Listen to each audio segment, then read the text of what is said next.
Hello, everybody. Welcome to the Two for Talking podcast. I'm your host, Corey Tusick. We've got comedian Joe Bartnick. You can check out all his tour dates at joebartnick.com. And as always, the great Josh Yohe with The Athletic. And guys, the Penguins, we'll talk about the Steelers later. Little tease here. Mark Kaboly will be joining us, which Mark Kaboly is with One Team Media now. Him and Chris Mack actually have joined. So we thank you, One Team Media, for everything you guys have done for us. Mark always follows me everywhere, and we have a career trajectory. We always end up together. Is this really how you guys end up working? It's perfect because Sometimes I follow him. It's gone both ways. Yeah, and sometimes you guys regret following each other.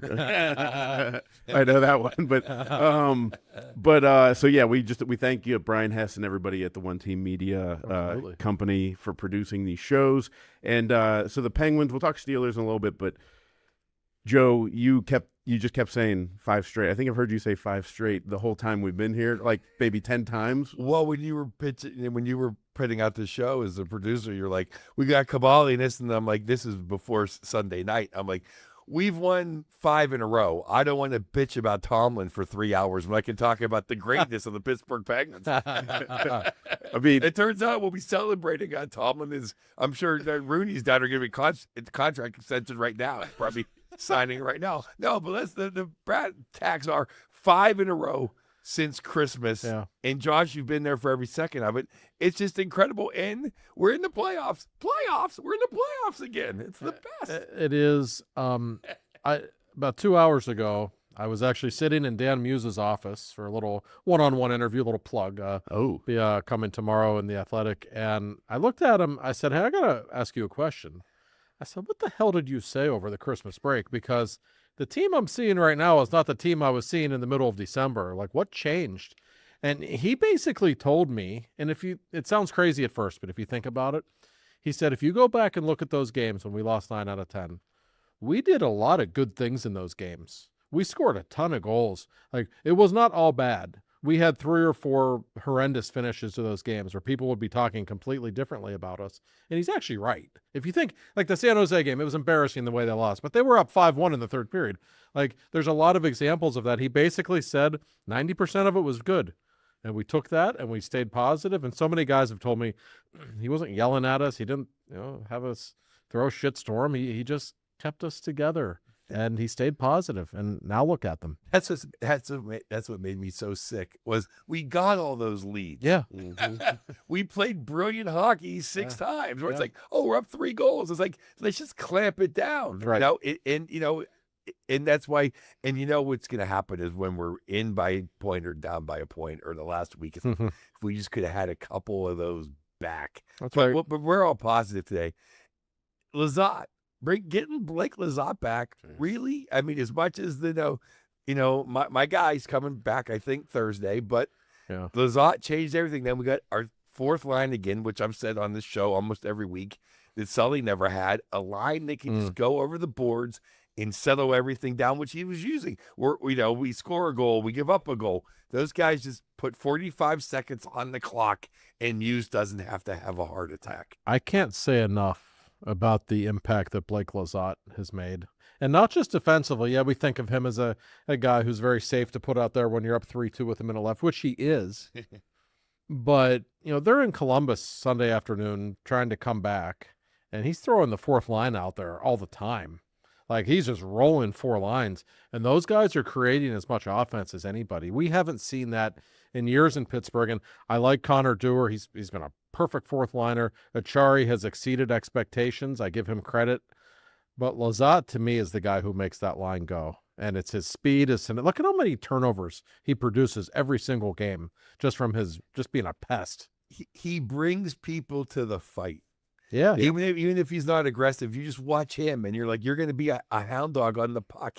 He's a hound dog on puck, so he gets other guys to play that way. And I think it's interesting that all 3 of those guys are free agents at the end of the year. Always works out that way. It does, and so be looking for 3 more of those guys next year. I mean, listen, it's too early to be talking about that kind of stuff, but I promise you they don't want Blake Lizotte going anywhere. Like, he's still in his 20s. He's a fairly young guy. The record, I looked, I forget the number. I don't know it off the top of my head, but when he's in the lineup, and especially when that line is together, the Penguins way over 100-point pace. Like they're that good when they have that line. Oh, absolutely. And I'll tell you, Mantha's going to be a free agent. I think Mo has played very well. He has. He's a little stumble in the middle there. But Brazeau comes back, and he looks like Shanahan. Let's talk about Shanahan. Let's talk about him for a second, Joe. And I like Mantha. Mantha's going to score 20, 25 goals. He's not a star. He disappears at times, but he produces. And he backed up the kid that won. Yes, he did. Fight. And that's, to me, me. No, that was a big moment in the season. It was. Yeah. But Brazeau, I mean, I'm not saying the guy's a star, but I notice him every single game. Mm-hmm. I was having a talk with Ryan Shea today. I said, what's it like playing against him in practice? He said, that guy is so much better than people realize. And he mentioned his hands and his size, but he said, more than anything, he's so smart. He said, watch his decision-making on the ice and his vision, the plays he can create. It was an unbelievable find for Kyle Dubas, and I wouldn't be shocked if they lock him up for a couple of years. I'm sure they would like to, because this is a guy who has made a huge difference for this team. Like you look at the offseason, guys like Wotherspoon, Brazeau, Mantha, these are significant upgrades over what they had. That's one of the reasons they're in a playoff spot right now. And Brazeau, to me, I mean, this guy, I don't think it's fluky. I think the guy's 6'6" with a really good pair of hands, and that goes a long way in the National Hockey League. I liked him when he was in Boston. Yeah. And that's why Billy Guerin went out and got him. It's funny, Josh, because we said in September, we don't know anything about the defense. Well, we do enough about the defense, but not going to be good. That the 12 forwards were playoff caliber. Yes. They've exceeded my expectations. And that was before you included Kindle and some of the other, right. Right. I mean, they were kind of question marks, like Mantha and Brazeau. We were like, I don't know, who knows what you're going to get, and that's why we didn't think they were a playoff team. Yeah, and they just won 5 in a row without Geno Malkin. Of course, they also lost 9 out of 10 with him, I realize. But now it looks like Thursday against Jersey, he's going to play. He basically said, if all goes well the rest of the week, and he had a really good practice today, he's going to play. He was actually pretty interesting talking about the injury, which has been a bit of a mystery. He had that game in Tampa. He scored the game winner, that great game in Tampa in early December. Hasn't played since. He said he woke up the next day and basically thought he had a stinger in his shoulder or something didn't feel right. And then the next day it still hurt and he couldn't move his arm, and it was just some kind of a shoulder injury apparently. But he's okay now. He looked great in practice. He was flying in practice. He really was. So you throw him in there now with this forward group. We already know they've got one of the best fourth lines in hockey. Your top line, you got Crosby, Rust, Raquel. Raquel's waking up. Yeah, he is. Russ is on pace for, nobody's talking about Rusty. He's on pace for like 33. Should be in the Olympic team. You got to get to that. We will. Go ahead, Josh. So Sid said, okay, we'll get to him later too. We know the second line's Malkin, Brazeau, and Mantha. That's 3 outstanding lines. And the third line, we're going to talk about that because it'll be interesting to see who else slots in there. But this is a really, how many forward groups in the NHL are better right now? Not many. No, especially in the Atlantic. I mean, the Metropolitan, whatever division we're in. Like, I would take that over anybody. Well, that's $1 million question right now, though. Obviously, we're bringing back Hall of Famer, top 50 player of all time, to his spot. Where does terrific Tommy Novak go? My guy, the early season malign, is playing good hockey. He really is. I mean, I didn't like him in October, but I'll tell you what. Certainly didn't. I like him now. Yeah. I like him now a lot. And I give him credit. He is a smarter player than I realized. He's helping them win in so many different ways. So, okay, we know the top line when healthy. We know the second line. We know the fourth line. Those are set in stone. Right. You're not touching those bad boys. We know Ben Kindle centering the third line. I don't think that can change. No, he's played phenomenal. So who else do we have? We have Novak. We have Rucker McGroarty, who I should mention got hurt in practice today. Looked like he got his bell rung. He collided with Connor Clifton, so that's something to keep in mind. We have Ville Koivunen, who did score a goal in Columbus. In general, has not been very impressive. No. Am I forgetting somebody? I think that's yeah. Oh, no, I am. No, Shinnikov. Yeah, Shinnikov, the new guy. Yeah, I sorry. thought you were setting up the drama. No, I was like, Jesus, Shinnikov. Oh, yeah, that guy. So that guy, to me, the third line. Great. Tell you what. Somebody is the musical chairs. Someone lost a chair because I think Shinnikov looks better than everybody but Novak and Kindle. As things stand right now, I think McGroarty and Koivunen are the 2 odd guys out. That's what I'm saying. Right? How can they not be? I know, but I mean, not insane by the way they played, but like going into the season, right. we would have never thought that those two would have been on the outside looking in. And McGroarty didn't play very well his last 2 or 3 games. He was a healthy scratch on Sunday. Koivunen's been McGroarty's fine. He's going to be a good player. I don't think he's been great, though. Koivunen has really been disappointing. So that tells me, Chinnikov and Kindle and Novak is your third line. Now we'll see how the chemistry is with those three guys, who slides into what role. But you know what can make it all work, Joe? No matter what, it's a third line. So you need it to be responsible defensively. Ben Kindle is so freaking good defensively. He makes such good decisions with the puck in his own zone. I was talking with Dan Muse about that. Muse just shook his head. He said I've never seen an 18-year-old with this kind of poise at the NHL level, and I agree with him. His back check. Oh. He had a back check on Sunday that was just phenomenal. Yeah, I know the one. I know. His pass to Spring Chinnikov. That was in Detroit. It was just like, I know. You don't see an 18-year-old do that in juniors, let alone at the NHL. So I think we answered our own question. That kind of has to be that line when everybody's healthy right now, doesn't it? Well, yeah. Who do you take out? Well, I think those are, if you go on merit, those are the three best. I'm a Tommy Novak guy. I think he's something a little special. I just think he's a good hockey player. Mm-hmm. I think he plays defensively responsible pretty too. Yes, he does. He'll take a bad penalty, which I don't care. But I think Chinnikov, though, he's the real deal. I mean, you see why he's drafted number 1. I don't care. Dean Everson didn't. When he turned off his standing bed, he got in the doghouse. But I mean, seriously. Yeah. And you see that shot. I mean, that is a grade A NHL. Blew it by you. That shot in Detroit, when he shot that puck, I looked down at the 2-9er, and the 2-9er looked back at me, and our eyes just got real big. Like, did we just see that? And even Dan Muse after the game, it's great. Dan Muse, very nice man. He's just kind of a hockey dork. I mean that respectfully. After he was talking with the reporters in Detroit after the game, and we said, "What did you think about that shot?" And he goes, "Oh my God!" He goes, "As advertised." He was giddy. And it's obvious. We've seen this kid play, 3 games now? Yeah. In his very first game against Detroit on New Year's Day, he had a burst of speed in the third line coming down the right wing. I was like, whoa. Look at that. You could just see the talent. And I just talking with people I know in Columbus who cover the Blue Jackets closely, I don't think he had a great relationship with the coach. It didn't work for whatever reason, but everybody says, his physical skill set is scary. And his shoulders.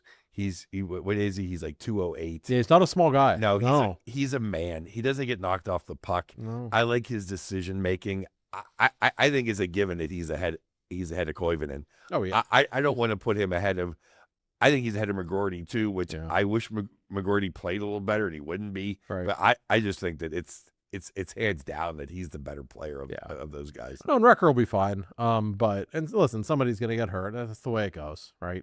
We can talk all we want about when they're healthy, but they're not going to be healthy that often. It's the National Hockey League. People get hurt. But no, he is a legitimate talent. I like that Dubas got aggressive. He gave up a second and a third. Some people, that's too much. That's ridiculous. You got a first-round pick. Right. They have 1 million draft picks. Yeah. They still have multiple second and third round picks in the next 3 years. He sees this guy. He identified a 24-year-old guy. He's young. Yeah. Who has that kind of talent. And remember, Rust and Raquel aren't kids. This might be a top 6 player in the next couple of years. The other thing is Rust and Raquel are not, I would say, not fragile, but they can ding a little bit. Yeah. Now you got a guy that can play on the top 6. Oh, of course I don't know if Koivunen was ready for the top 6.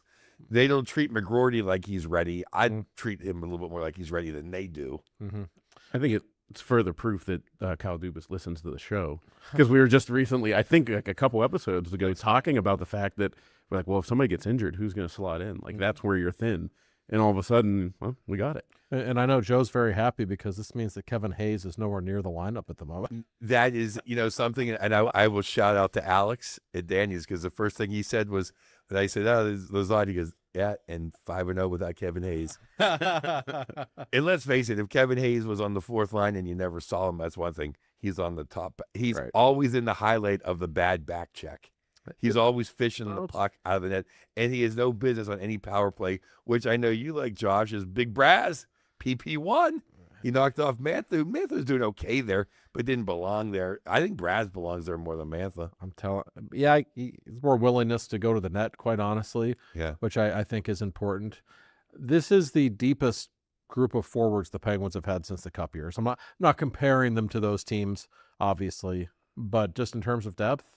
Look what we're talking about, these top 12, and you could have a Rucker McGroarty or a Koivunen, who I know has been disappointing, but still a talented guy, or a Boko, who you still have around. Like that's a lot of legitimate options that can help a team. That they are 15 or 16 forwards deep right now. And they're still like 15 million under the salary cap. That's pretty impressive. Yeah, I still want Boko. I know that third line or the fourth line is put together, and they're a family, and they do everything. And it's when I go into Philly or when Philly comes, I want Boko play. I still like him as being the 13th forward.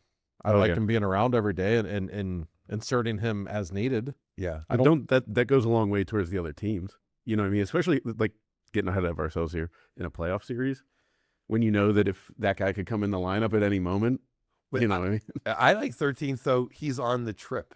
Yeah. So do you even dress? So that means, do you dress Delorier or you don't? Right. You know, send him out for warm-ups. Let him have a little. Exactly. Do you dress Rempe or not? Yeah. It's like just having him. I agree with that 1,000%. Yeah. Because quite frankly, you know, I was a big Koivunen guy. I like Koivunen. I wouldn't be a Penguin 10 years. He hasn't earned it. He can be in Wilkes-Barre. He might be good for him. Yeah. To go keep playing down there.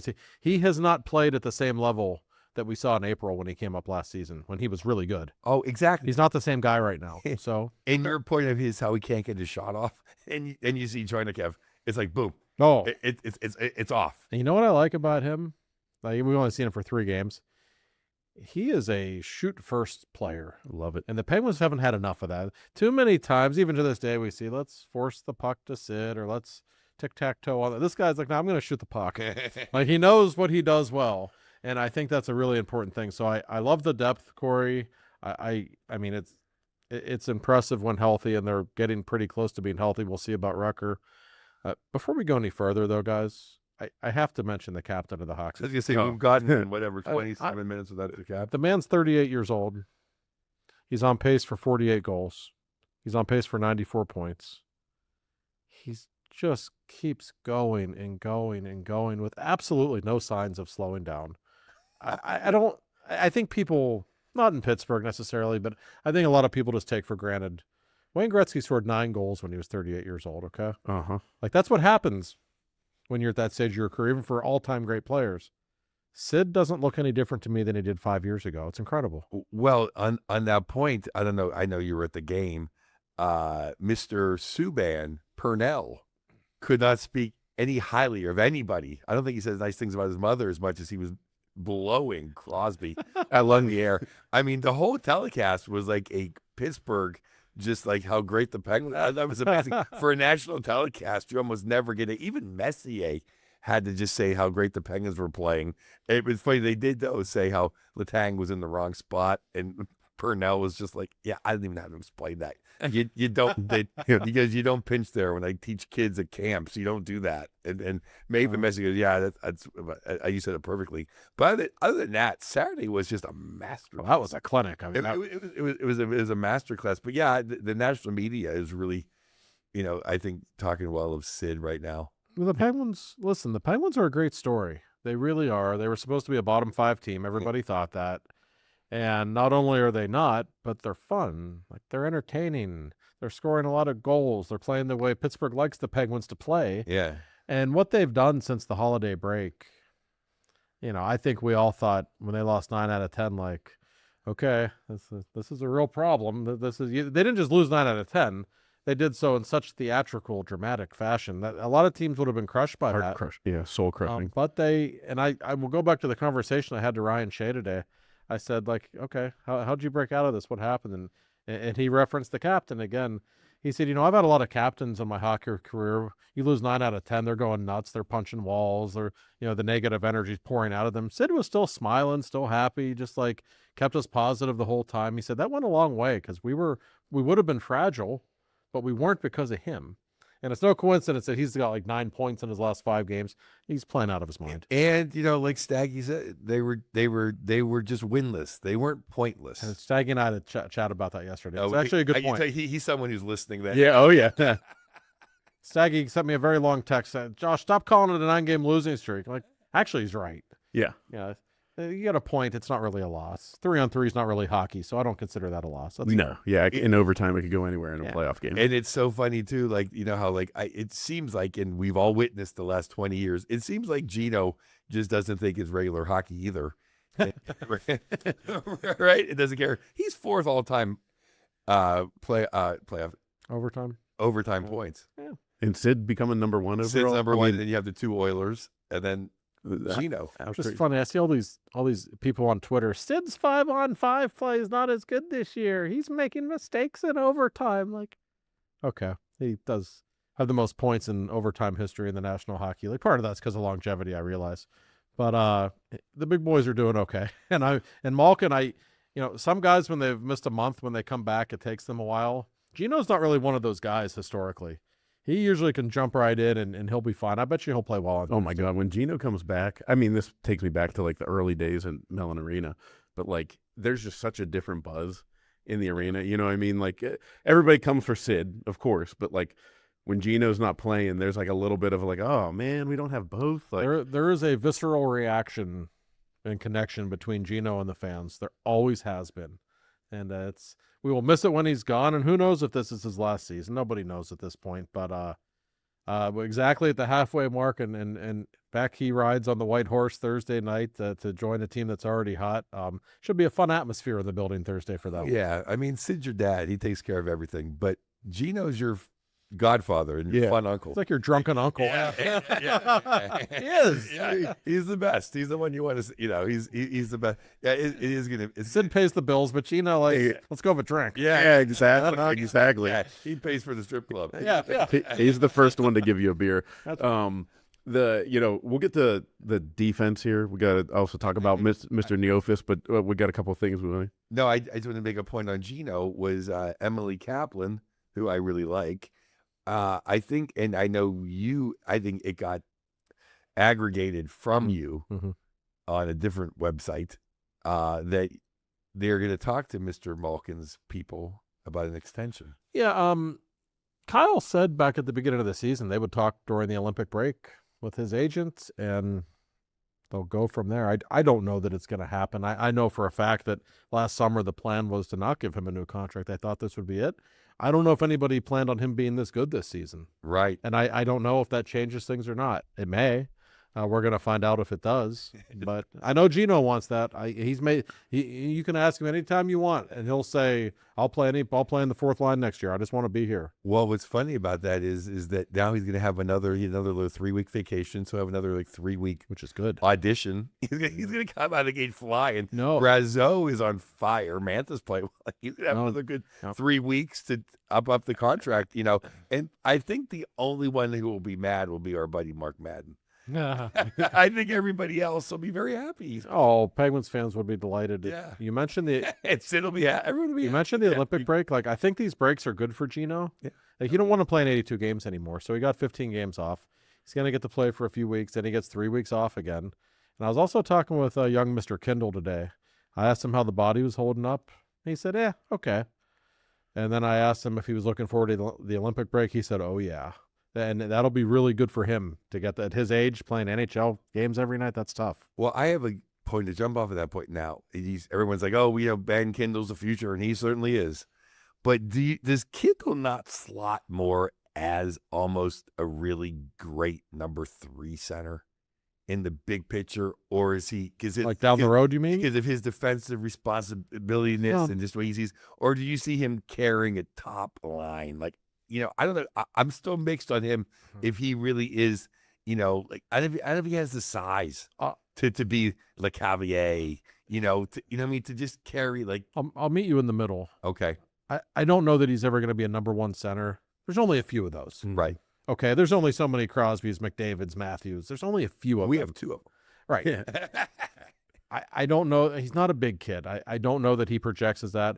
If I had to guess where Ben Kindle will be 5 years from now, I bet you he's a top level 2C. And that's okay. He can play the Ron Francis role where he's going to be productive, maybe a point per game player, but maybe what makes him special is the defensive ability that he plays with. But that's what I'm saying, though. Yeah. Having Gino, I know I'm a Gino guy, but having Gino another year is not holding back Ben Kindle from realizing that he's the next, Connor. Not while he's still a teenager. No. Right. And I think we were all like, whenever Jordan Stahl came into the picture and overperformed. Well, not overperformed, but I mean, like, it was like, oh my God, he's doing this as an 18-year-old. Like, he's going to be scoring 100 points eventually. And, we love you, Stalzy. You're just not that guy. And, like, and I think Kindle might be slightly more. I'm not saying he's going to score 100 points. He's more physically gifted than Stahl. Yeah, like, he's got the natural hockey, scoring touch that Stahl maybe lacks. Yeah, but yeah, and I think Stahl looked like an offensive dynamo when you play with Gino. Right. Yeah, I think, which it proves everybody does. But Gino's easier to play with than Sid. He actually is. Yeah, it's been proven. Everyone that fails out with Sid does fine with Gino. Yeah. Including Mr. November, James Neal. Yeah, the real deal. The good old real deal, James Neal. Catching strays always on this show. So we'll talk about defense. And go through that debacle. So half of it's a debacle, half of it's fine. But before we do that, Mr. Bill Neofis, let's see. We got the steal. Penguins on a 5-game heater. They win again on Sunday, and then Bill rolls right into Sunday night with the Ravens. I have to imagine you got a text or two from Bill. Bill was worked up about the officiating Sunday night quite a bit. The personal foul call. Which Steeler was it that got tripped? Is that Black got tripped into the quarterback, and then they gave him a 50. Cam fell. Oh, I thought you were talking about Cam fell on him too. No, that was in Cleveland. No, that was so Lamar bad. got hit low, and the guy was tripped into him. Our fine sponsor was extremely upset about that call, but still very pleased with the outcome. We were, of course, talking about Bill Neofis. I like to call him the emperor of the insurance group, the Neofis Insurance Group. I don't know if that's his literal title. I don't think it is, but check his email search. We like to kiss up to the money man a little bit. So Bill Neofis, it's the Neofis Insurance Group. Give Bill a call today or whenever you may need your insurance help. 412-364-3388. We talk about it every week. It doesn't matter what your insurance needs are. These people cover a broad band of insurance needs like nobody else in Pittsburgh. They will give you the best rates, and they will talk hockey with you all day long. So I'm going to give you the number one more time. It's 412-364-3388. They're conveniently located, gentlemen, in the North Hills. Give our man Bill a call. He's the best. Yay, Bill. I thought Bill was going to give us a playoff proclamation. He might. We have to have Bill on the show at some point Absolutely. soon. Oh, yeah. Get his thoughts on the sports world. I think he would enjoy He's them. he's a good conversation for sports always. So yeah, he is. So can't recommend him enough. So looking at the Penguins defense before we get to Kaboly will be coming joining us here in a little bit. I want to, there's the whole defensive core, but World Juniors just ended. Harrison Brunick. What happens? Where does he go? Is he coming back here? We have some news on that actually from the Penguins. Harrison Brunick is currently en route to Pittsburgh. He is coming here from Minnesota. And they're going to sit him down with Penguins management, the coaching staff, and have a conversation about what is best for him. I don't know with complete certainty. By the time people are listening or watching this, the Penguins may have made an announcement. My guess is they're setting him back to his junior team. I think they really want him to play more. And in October and November, they probably didn't handle the situation as well. It just wasn't ideal. They didn't know what to do. He ended up not playing for a long time. If you watch the World Juniors, he didn't look very good. He really struggled defensively quite a bit, which is something we saw a good bit. He was great the first 2 or 3 games this season, and then he just fell off a cliff. The kid needs to play. He's only 19, and I suspect that will be the decision. I don't know that for a fact yet, but I've heard people in the organization tell me that that's what they expect to happen.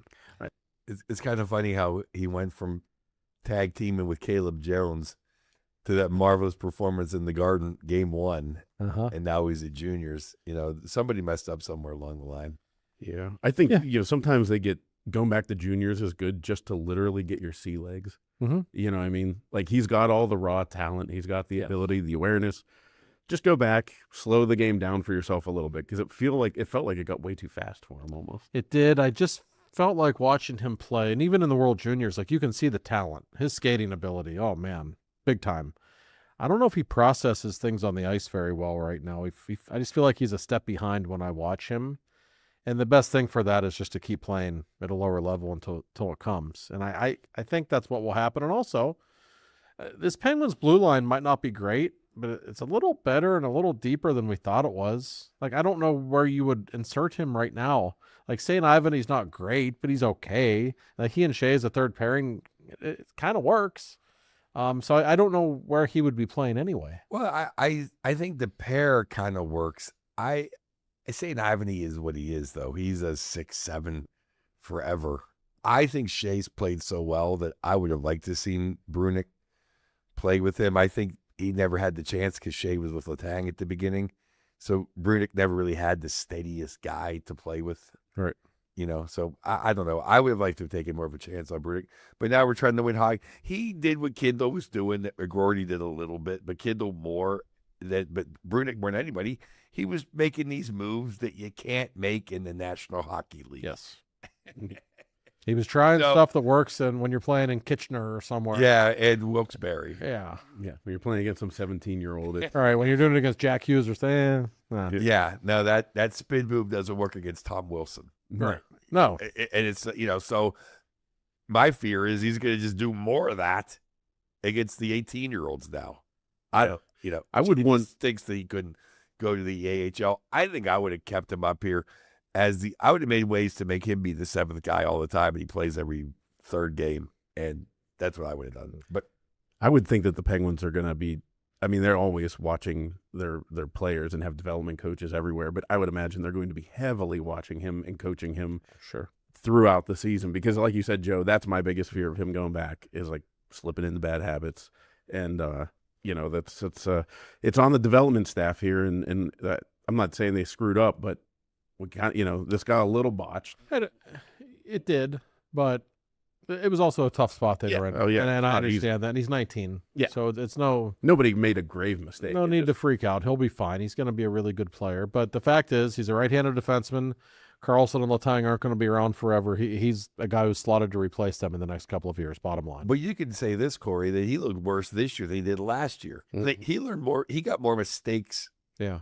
Because he was so much – it's almost like 2 years ago he wasn't that much better than all the 17-year-olds. So when he went and he's got so much better at beating them that he came this year with more bad habits. Yeah. There was less bad habits 2 years ago. I would agree. Yeah. No. And to talk about, I know Kulak hasn't played. I still don't understand how – I don't think he's played better than Graves. Kulak? I think he's been a little steadier, but I don't see the upside of him – I just like Graves' last 5 games in the offensive zone. Now, I know we already have Carlson. We've got guys walking the tightrope. But I thought him just moving the play up and keeping the puck in, just kind of asserting himself, I thought it was so much better than what Kulak does. And I'm not trying to sound like I was right because I didn't like Kulak coming over. I wish he played better.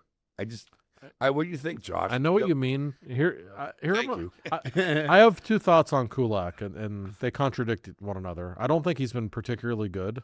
I don't think he's been awful, but he hasn't been very good. But I cannot deny that Chris Letang has played better while playing with Kulak. Now, is that coincidental? I don't know. I have no idea. I know Chris likes playing with guys who can skate and guys who can handle the puck. One of my favorite Letang stories, I'm sure I've told it before on here. Sometimes I forget what stories I tell. But the second time that Rob Scuderi was on, 2013, I think, they played together 10 games. Letang stormed into the coach's office after the 10th game. He said, I can't play with this freaking guy anymore. I just can't. Like, he just dumps it off the glass. Like, he won't give me the puck back. Then Scuderi got hurt the next game, and that was that. But, I mean, Kulak can do those things. And Letang has looked better.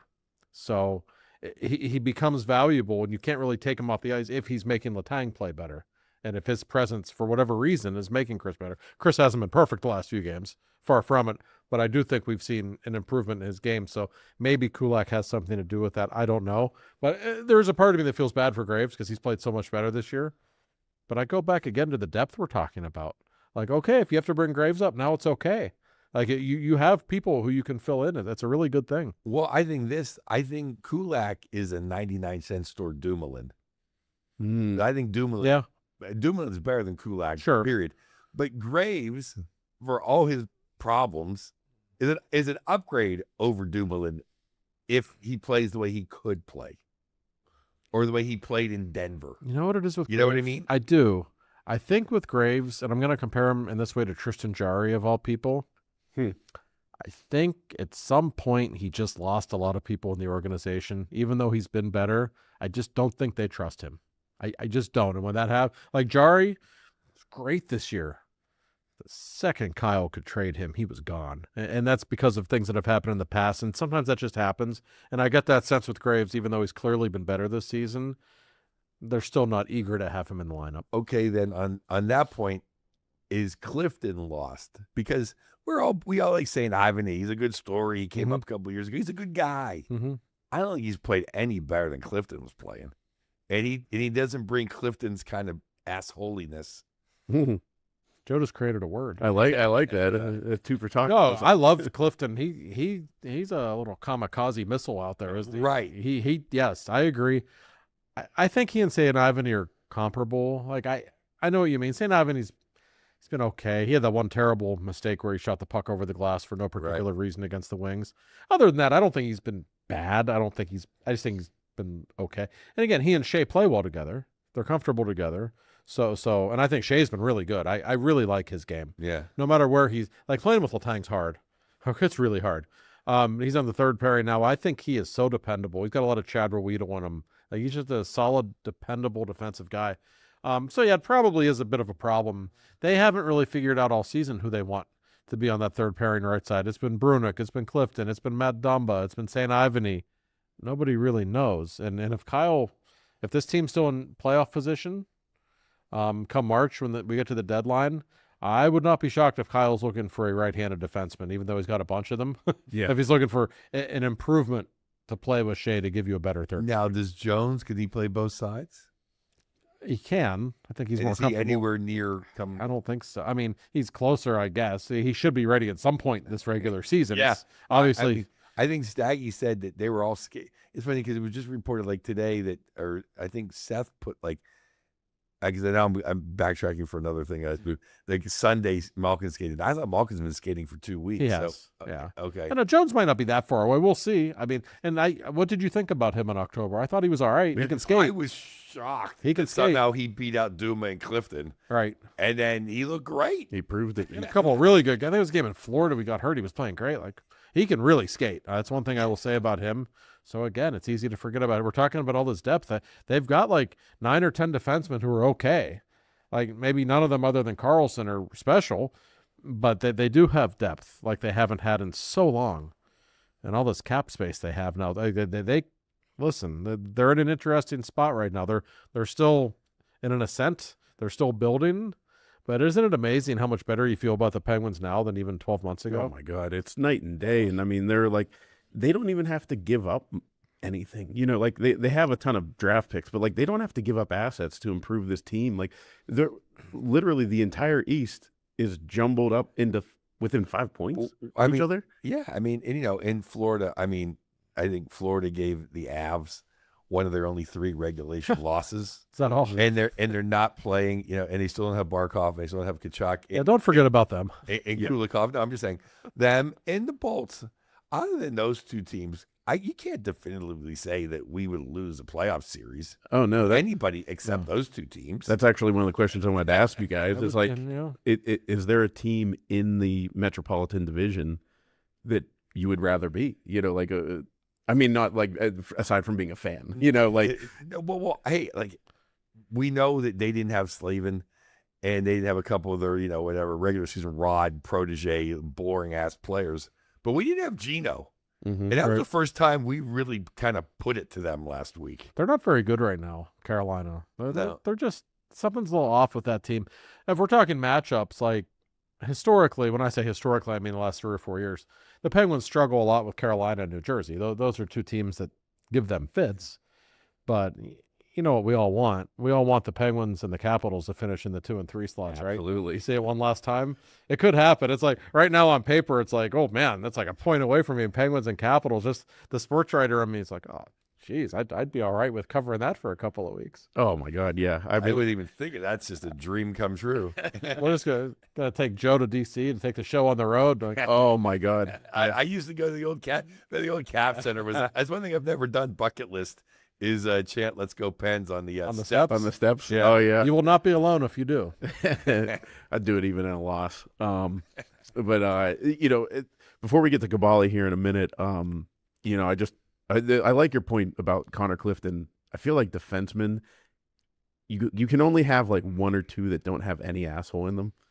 Like you can't have three guys that are just like soft. You know what I mean? Like every defenseman has some, and you know Letang has that within him. Oh yeah, and even Carlson. And I just for a second before we get to Kaboly, Erik Karlsson, and I think you put in your grades. You know he had a couple games that were just not at all what we expect. But this is the Erik Karlsson they expected to get and we're hoping to get. And he's just a joy to watch. The way he plays defense by basically being offensive. Yeah, I mean, he's been everything the Penguins expected this season when they got him a couple of years ago. I give him credit. I thought he may have been their best player in Columbus. He was unbelievable that game. He almost scored a goal, hit the crossbar. He made like a highlight reel play in the third period. It's like, come on. He's always more fun to watch when they're losing because that's when he really has the green light, right? Yeah. I mean, he always kind of does. But, oh, my God, he is just playing incredibly high-level hockey right now. I give him so much credit for what he has done. I honestly expected him to be traded last summer. It didn't happen. And now the Penguins are in a great position with him. You want to ride him out for the next 2 years? Fine.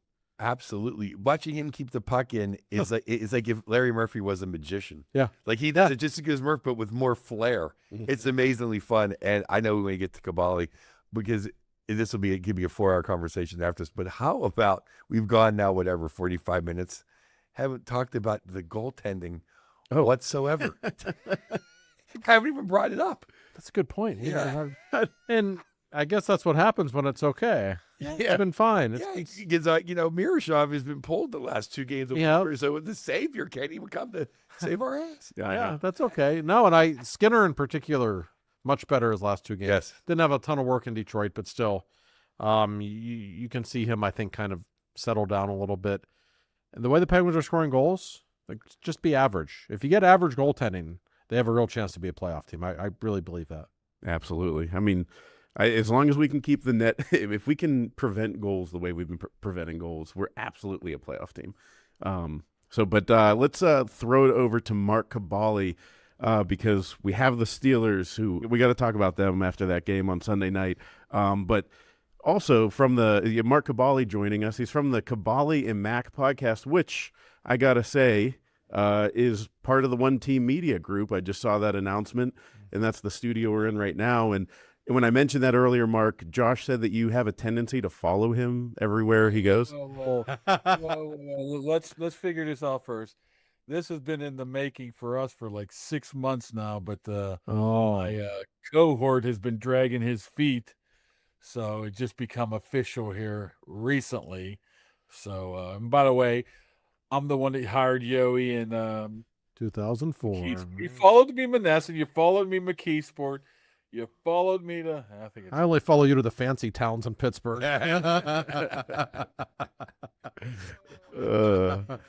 Mark, thanks for joining the show. The Steelers. We'll get to the Texans matchup here in a minute, but I just wanted to start the questions off with what game in memory that you've covered comes close to what happened on Sunday night. You know, not just from a wildness perspective. Oh, that's easy. Probably got the year wrong. Yoey will correct me on this one, but I think the year was 2016, but I think the season was 2015. Am I correct here? Would that be the Jay Peasy game in Cincinnati? The Peasy game. The things that went on in that game over the past the final 3 or 4 minutes, from the Burfict to the Landry Jones interception to the Ben. I think Ben came back. I came back off the cart. Yeah. As only he could. Get knocked out. The Joey Porter Sr. fighting with Pac-Man Jones. The penalty to the Boswell kick to it being like 1 o'clock and the deadline was like half hour before that. It was one time in my life I wrote a story and sent it and refused to look at the game copy when it hit the paper because it was so awful. So bad.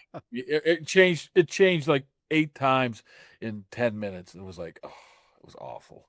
Yeah. Much better now that you're the Pat McAfee correspondent and you can just do it digitally without deadlines. It's a lot easier then. I don't have to have deadlines of, well, I don't even know if anybody has deadlines anymore. I think the Trib just went to digital too, so. But they still have to have deadlines. It's always correct. That's interesting. It's a new world. All right, Mark. So, first of all, thank you for never publicizing the text that I send you during games, because I would be arrested probably in every country. I got so worked up during the games with the coaching staff. I sent him the most vulgar text. We can fix that right now. No, I don't think that's a good idea. I'm annoying Mark when he doesn't respond to them. I know Mark's like, Jesus, just stop texting me. When you start tweeting at him is whenever I do that when he doesn't answer. All right, I know. Sometimes he'll tweet back at me, but all right, listen, let's find some positivity here. Oh, wait. First of all, you're like, boy, Tomlin's a joke, isn't he? He is. How am I supposed to respond to this? It was a horribly coached game, actually, but it was. But anyway, now see, I'm trying to stay positive now. And I know you're an Aaron Rodgers guy. I, too, am an Aaron Rodgers guy. Where would this team be without him, Mark? And I'm telling you right now, you wouldn't be covering them this week. You'd be covering the offseason. He's 6-7 win team, probably. He's meant so much to him. It's just not what he's been able to do on the field, but off the field, the belief he has now put into this team, this group of 53 players, where they look at this guy and say, hey, we have a chance at any point. I mean, that goes beyond saying that how much it's hard to put into words what he means off the field, but then you see that he could still throw the ball. He dictates everything. He's 42 years old and is screaming at people, using curse words to his own players. He is so engaged, so he's mean so much, and he's a total opposite person that we've all heard about, leading up to this. I'm glad you brought that up, because I was watching the press conference after the game last night, Rodgers' press conference, or Sunday night, and I was thinking to myself, what a likable, thoughtful guy he comes across as. And I hear stories from you, other people who cover the Steelers. Like, everybody on that team seems to genuinely love this guy. Is that what you've seen as well? Yeah, absolutely. They love him. I mean, a lot of it has to probably do with he's a Hall of Fame guy that they can glean some information off of him or help their career, but he treats them all the same. I mean, he's one of his best buddies is Ben Skoranek. I mean, you really think that they have a lot in common, but they end up doing. I mean, they do have a ton in common. I mean, just watch him work the locker room or walk around the locker room, even after the game. Our locker room was just banging, loud music. It was just out of control music, cigar smoke. And twice he walked by me and we did like the old man. Just nods to me, nod to him. Then he came back, nod, like, yeah. Honestly, he's a likable guy. I mean, a lot of people out there probably don't believe that, but maybe he changed his ways. I don't know. But what I saw from him for the past 8 months now is a very likable guy, and everybody else likes him too. Total likable guy. I met him a couple of times before he came to Pittsburgh. I loved him as a person. I love the fact that he was bringing his offense to town. Like, thank God we have a coordinator that knows something about offense. That being said, do you think that he's checking out of runs too much? I mean, it seems like we were running the ball pretty good. That maybe, a 2-yard pass or a bomb on 3rd and 1 is maybe not what I would be calling or checking into. What are your thoughts on that? Yeah, more often than not, I mean, this is just around the league. They call multiple plays in the huddle, and he goes and basically reads the defense and determines what play is best. So it will be, play A or play B. You're probably referencing the Scotty Miller throw from the Cleveland throw there. He had other guys open. I'm sure the look he got, in which maybe sometimes he's too smart and realizes, hey, the best play I need to do right now is throw it, the deep fade ball to my guy who's one-on-one. But then you realize it's Scotty Miller, and maybe that should be determined in your decision. But I think the smarts of that guy is, I'm not going to sit here and question how he goes about his business, because more often than not, he's making the right decision and putting them in the correct play, the correct formation to get them to be able to move the ball. You have to understand. I mean, I have to tell you guys, if you watch the game the past 2 weeks, he doesn't have much to throw to.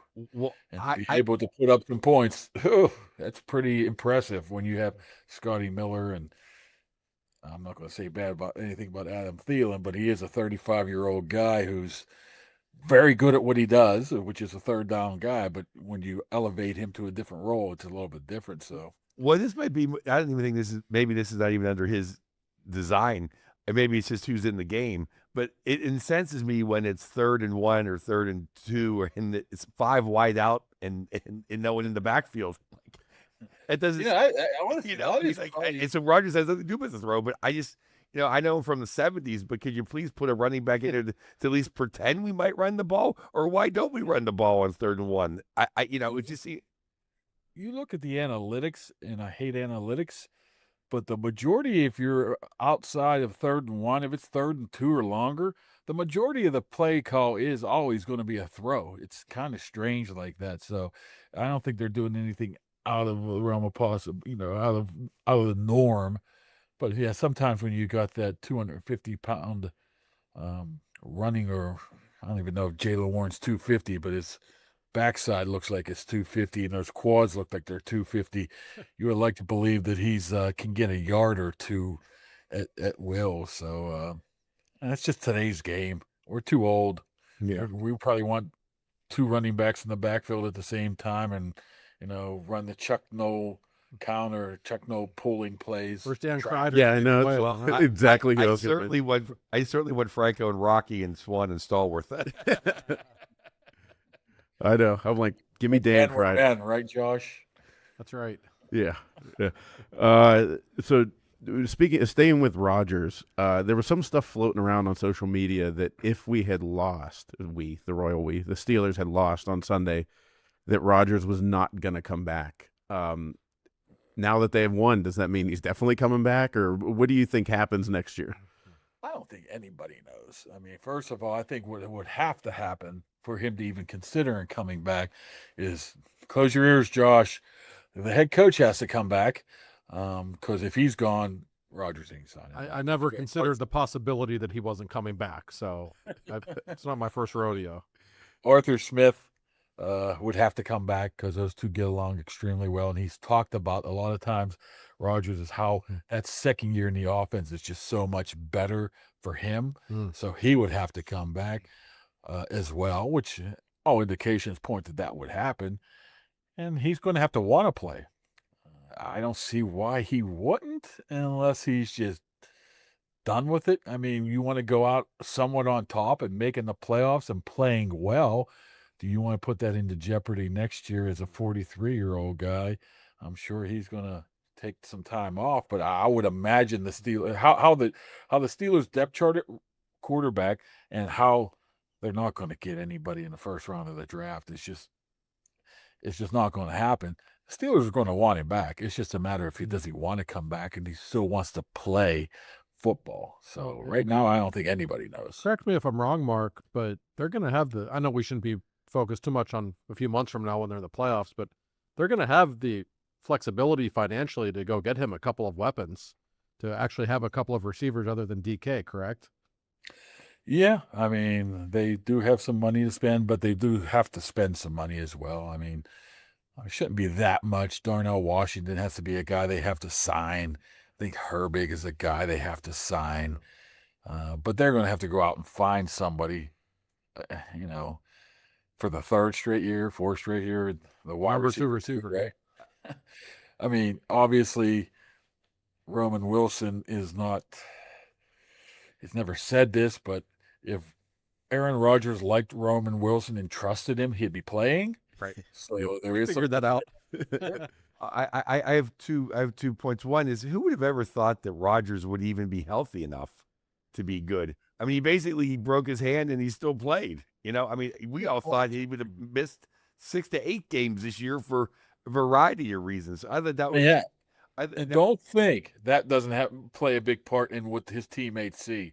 42-year-old has won everything in the world, has $350 million in the bank or probably more, and he's going out there with a broken forearm 7 days after doing it and playing. I mean, that pulls a lot of weight with some of these guys. They're like, how can I sit here and sit out when this old coot's in there playing as well? So he's been healthy. He had a 20-yard run the other day. Yeah, he did. What about that? Now I want to turn to the defensive side of the ball because there's so many questions and who knows, but I know you know way more than anybody else in this room. I liked having Herbeck play in center field middle linebacker. Is that something they can keep doing? Because I thought he was better in the middle than everybody else they've ever tried there this season. Funny you should say. I asked Tomlin about that today. About, that's a different skill set of being an edge rusher and a guy that rushes from the inside. But you know what? When they drafted Herbig out of Wisconsin, they didn't know if he wanted to be, because he's a little undersized, obviously. They didn't know if he was going to be an inside guy or outside guy. So, he had both those skill sets. And Tomlin basically said, and it makes sense now, is if you put him on the inside and have him rush, you're having an edge rusher getting picked up by, for the most part, a running back. And who's going to win that? I mean, Herbig's going to win that battle 9 out of 10 times. So they found a way, at least on Sunday, to be able to get all three of those guys on the field at the same time. Watt's going to stay where he's at. Just look for a little bit more of what we saw the other day with even Highsmith and or Herbig rushing from the inside. It's a tough matchup, and it's some way to put pressure on the quarterback. And you think, what was that, 3rd and 7, 3rd and 8, 3rd and 7, that second to final play. He should have had him. He should have had him. I mean, Jackson did the old whirly bird throw over the shoulder type of thing, but that was almost a game winner right there. So more you can get some pressure. So I could see that happening more. Not with Watt, but probably with Herbig and Highsmith. Highsmith has played remarkable this season too. Yes. Yes. Great guy, great player, and I mess with people all the time. The majority of the people wanted to trade him mid-season because we got Herbig. I'm like, wait a second, this guy is a star. Just hold off a little bit here. He's one of the most complete players on the team, isn't he? He just does everything well. Yeah, and he's basically a self-made guy, man. He was a defensive end at Charlotte. He basically had to learn the position. He learned well. Is the line all about just getting the rookie in? Now we can stop the run. I mean, is he Mean Joe Green and Reggie White? Like, sure. Are they scheming or what? How is this guy that important? Well, like I said, he didn't look like that on play one the other night, right? 40 yards right over him. I don't know if it was his fault or not. Harmon is very good. Very, very good. I don't know if he's 110 yards difference per game good, as the stats say. But, it's a trickle-down effect. He's able to stay in his gap, which prevents a guy like Benton thinking he has to do too much and Hayward has to do too much. Then all of a sudden you don't have to play guys like, DeMarvin Leal and Logan Lee more often than that as well. So that has a lot to do with it. But yeah, he's a star. I mean, he's an absolute star. You see what he did to Penny Sewell in Detroit very well could be the best tackle in the league, and he just manhandled him. Put it this way, I'd much rather have him playing than him being hurt right now. And it looks like a guy who's going to be around 10, 12 years. Good. Oh, yeah. Not the same type of player, but I felt the same way about Cam Hayward early on. Like, I want to see this guy stay here a long time. That's his mentor. He loves Cam. He follows him all around, so it's not a bad person to follow around if you want to learn. Oh, hell no. So those wide open busted coverages, we're not in the huddle. We don't know who has who, but I've seen it floated that it was Kyle Duggar that should have been on Zay Flowers, but also outside of what the social media world says, I'm pretty sure he was stapled to the bench after the second one. I don't know if he went back out there, but I've heard that he was on the bench for a little bit. Do we just stay? Do we keep him there and put whoever we can in place? Yeah, he's been struggling the last couple of weeks. I don't know specifically whose fault it was, Tomlin basically said that it was Lamar Jackson just making plays. Okay, but the guy was running free. Somebody needed to be on him. I mean, it looked like it was Jalen Ramsey's fault, but it might not have been. That's what's hard. You got all these internet superstar coaches breaking down the film, and you don't know what their responsibility is at all. I know one responsibility was that Isaiah Likely play right before the missed kick is you're wishing that Jalen Ramsey would at least be able to knock the ball out of his hands. Yes. But the other two, you're right. I mean, you're not putting Chuck Carr into the game unless you're PO'd at somebody. So that's pretty much a telltale sign that they weren't happy with what Duggar did. And you saw what Duggar did in Cleveland, too. He allowed the only touchdown, which, who knows, maybe he just figured Shedeur Sanders could throw something better than a dying duck up there. And he was like, whoa, he threw that ball that short. So I don't know. I mean, you have to clean it up. I mean, C.J. Stroud, Nico Collins will be able to do the same thing Zay Flowers was able to do. But I would imagine Duggar will be back in there this week.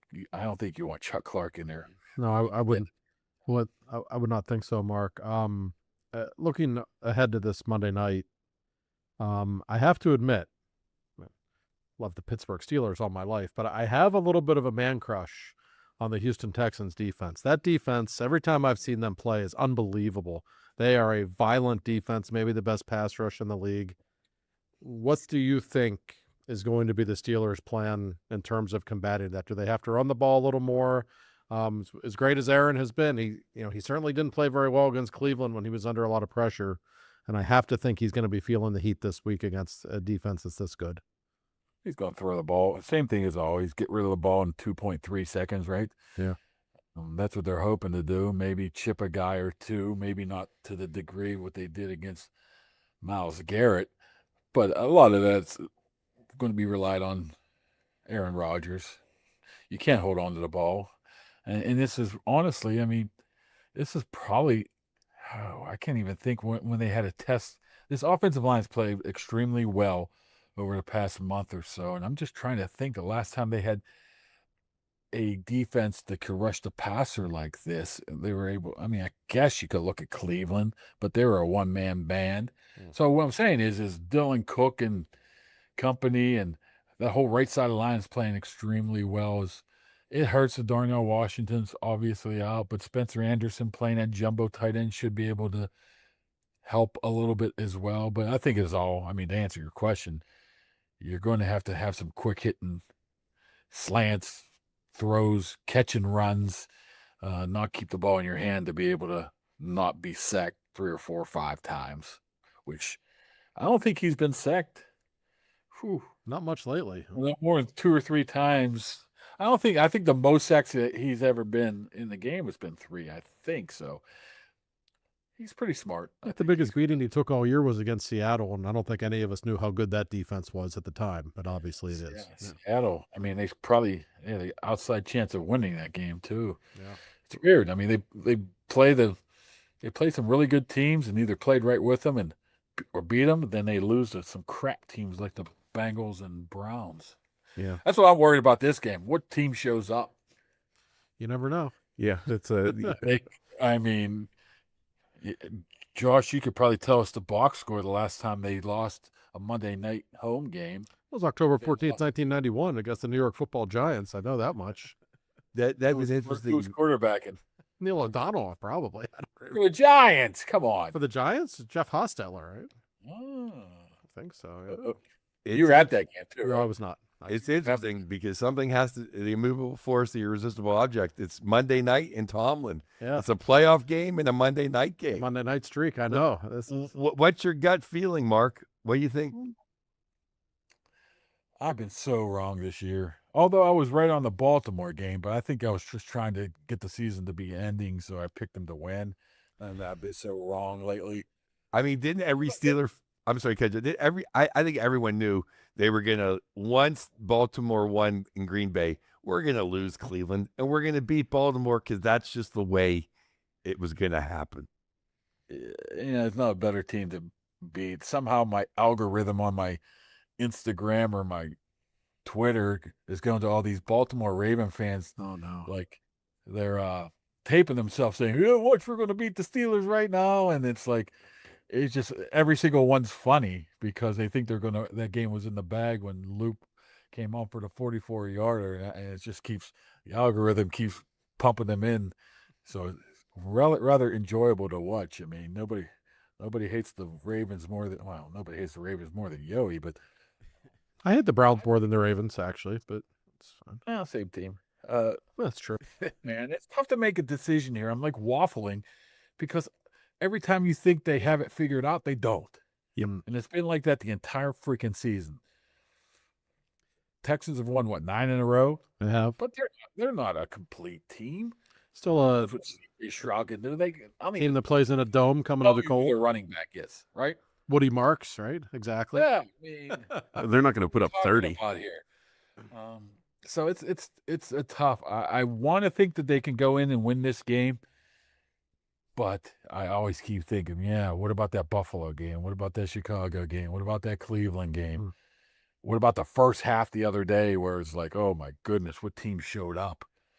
So it's a tough. I'll pick them to lose. I don't know.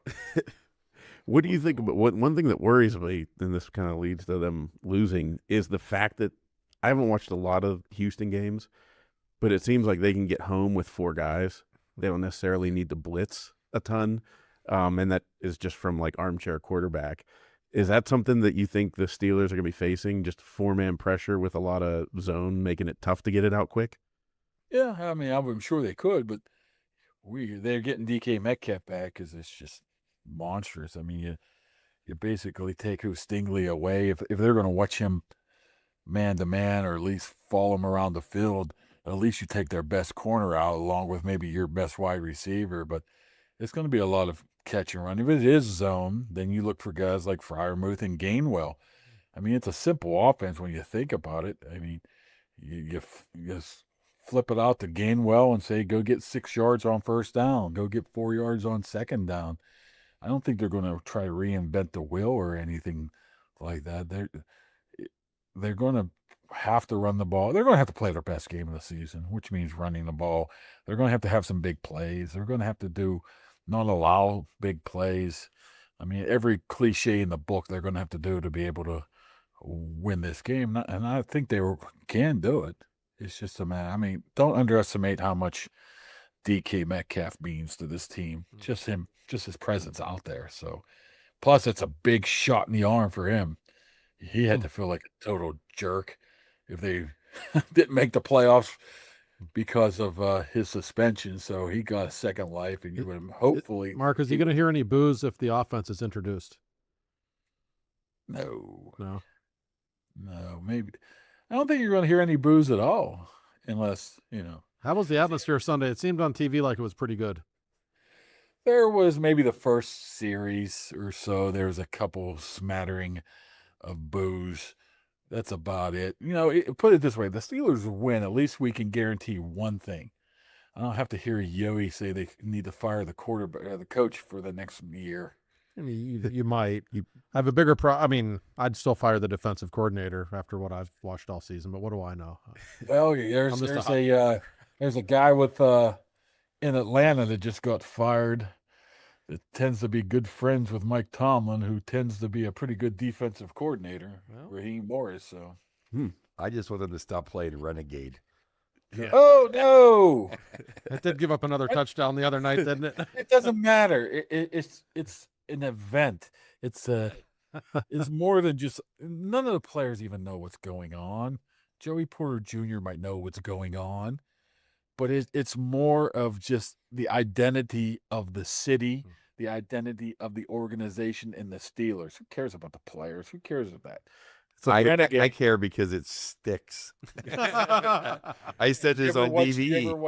Why can't it be AC/DC or Black Sabbath? We have Dennis D. Young in his tight pants. That's the image we're creating. Oh man, I was watching the movie Big Daddy the other day. You remember that movie with Sandler? Yeah. And he was a big Styx fan. Sandler loves Styx. He said about it.